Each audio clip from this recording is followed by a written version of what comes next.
شیخ معظم الہی: دوستی ایک 5 حروف والا لفظ ہے، مگر اس لفظ کے اندر بے شمار راز چھپے ہوئے ہیں جو صرف اور صرف سچی دوستی کرنے والوں پر ظاہر ہوتے ہیں، کیونکہ سچی دوستی ایک پاکیزہ رشتہ بھی مانا جاتا ہے جو بھائی بہن، ماں باپ، بیٹا بیٹی جیسے رشتوں سے بھی کئی گنا بلند ہوتا ہے۔ اگر دل میں سچی دوستی کا جذبہ ہو تو مشکل کام بھی آسانی سے ہو جاتے ہیں، کیونکہ اس رشتے میں لالچ، حسد، بغض، فریب اور برائی کے نام کی کوئی چیز نہیں پائی جاتی، اور اسی رشتے کے بنا پر منزل بھی آسانی سے مل جاتی ہے۔ اگر سچی دوستی ہو تو پرائی بھی اپنے ہو جاتے ہیں۔ میں جو کہانی بیان کرنے جا رہا ہوں وہ بالکل ایک سچی کہانی ہے۔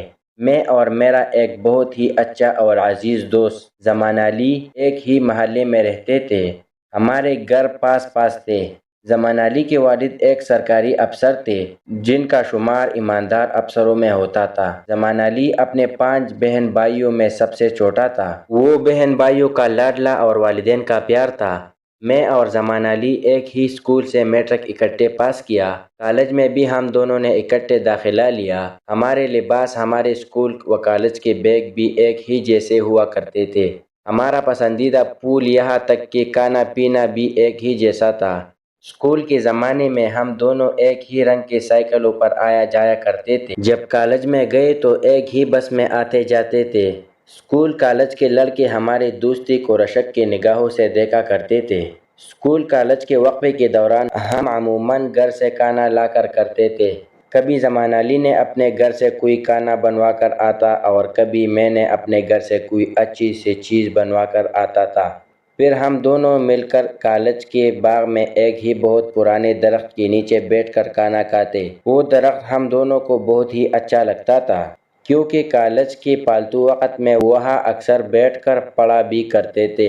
زمان علی خوش دل شخصیت کا مالک تھا۔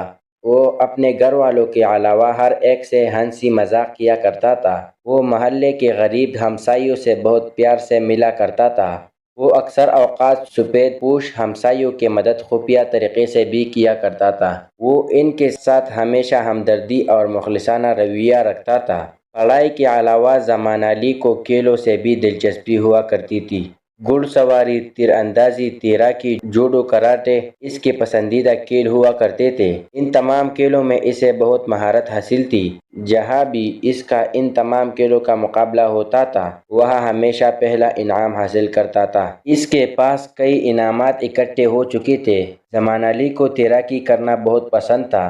بعض اوقات جب وہ تیراکی کرتا تھا بہت خطرناک حد تک پہنچ جاتا تھا، یعنی وہ پانی میں بہت ہی گہرائی میں جا کر تھوڑی دیر کے بعد باہر نکلتا تھا۔ میں اکثر اسے اس حد تک گہرائی میں جانے سے منع کرتا تھا، مگر وہ ہمیشہ ہنس کر ٹال دیا کرتا تھا۔ وہ کہتا تھا، موت کا ایک دن مقرر ہے، جو رات قبر میں آنی ہے وہ آ کر رہے گی، تم اس کی فکر نہ کیا کرو میرے یار۔ ایک دن زمان علی اچانک میرے گھر آیا۔ گھر والوں سے علیق سلیق کے بعد وہ میرے کمرے میں آیا اور ایک لفافہ مجھے دیا اور کہا، اسے پڑھو۔ میں نے اس لفافے میں سے کاغذ نکال کر پڑھا تو اس میں ایک انٹرویو کال تھی، پاکستان ایئر فورس کی طرف سے۔ میں نے اسے کہا، یہ تو بہت اچھی بات ہے کہ تم ایک ایئر فورس کے افسر بن جاؤ گے۔ زمان علی نے کہا، معظم اگر تم میرے ساتھ چلو گے تو میں انٹرویو دوں گا ورنہ نہیں دوں گا۔ میں نے اس کے ساتھ جانے کے حامی بھر لی اور دوسرے دن ہم دونوں ایئر فورس کے دفتر پہنچ گئے۔ وہاں اور بھی بہت سے امیدوار آئے تھے۔ زمان علی کا نمبر 15واں تھا۔ جب اس کی باری آئی تو وہ انٹرویو کے لیے اندر گیا اور تھوڑی دیر بعد جب انٹرویو دے کر باہر آیا اس نے مجھے اپنی کامیابی کی خبر سنائی۔ کامیابی کی خبر سن کر مجھے بہت خوشی ہوئی۔ کچھ عرصے کے بعد زمان علی کو ایئر فورس کی تربیت کے لیے لیٹر آ گیا۔ جانے سے پہلے وہ ملنے آیا اور کہا، معظم میں ایئر فورس کی تربیت کے لیے جا رہا ہوں، تم مجھ سے وعدہ کرو کہ روزانہ خط لکھا کرو گے۔ میں نے اس سے وعدہ کیا اور تسلی دی، تمہیں روزانہ خط لکھا کروں گا اور تم بھی وعدہ کرو کہ مجھے خط کا جواب دیا کرو گے۔ پھر وہ مجھے گلے ملا اور مجھے اور اپنے گھر والوں کو اللہ حافظ کہا اور تربیت کے لیے چلا گیا۔ ہماری خط و کتابت کا سلسلہ تقریباً 2 سال تک جاری رہا۔ ہم دونوں وعدے کے مطابق ایک دوسرے کو خط کے جواب دیتے رہے۔ پھر اچانک ایک دن یہ خبر آئی کہ زمان علی کا طیارہ تربیت کے دوران گر کر تباہ ہو گیا اور زمان علی شہید ہو گیا۔ یہ خبر سن کر اس کے گھر والوں اور خود مجھے بہت بڑا گہرا صدمہ پہنچا۔ میرے بچپن کا دوست، میرا سچا دوست مجھ سے ہمیشہ کے لیے بچھڑ گیا۔ یہ صدمہ میں آج تک نہیں بھلا سکا۔ اس نے ٹھیک ہی کہا تھا کہ جو رات قبر میں آنی ہے وہ آ کر رہتی ہے۔ اس کا وجود آج بھی میرے ساتھ محسوس ہوتا ہے۔ ایسا لگتا ہے کہ وہ آج بھی زندہ ہے اور اپنی سچی دوستی کے ساتھ میں کبھی بھی کالج کی اس درخت کے نیچے جا کر بیٹھتا ہوں جہاں ہم دونوں اکٹھے کھانا کھاتے اور پڑھا کرتے تھے۔ اس کی سچی دوستی کو یاد کر کے دل کو بہلا لیتا ہوں۔ اے میرے دوست، اللہ پاک تجھے بلند درجات دے، آمین۔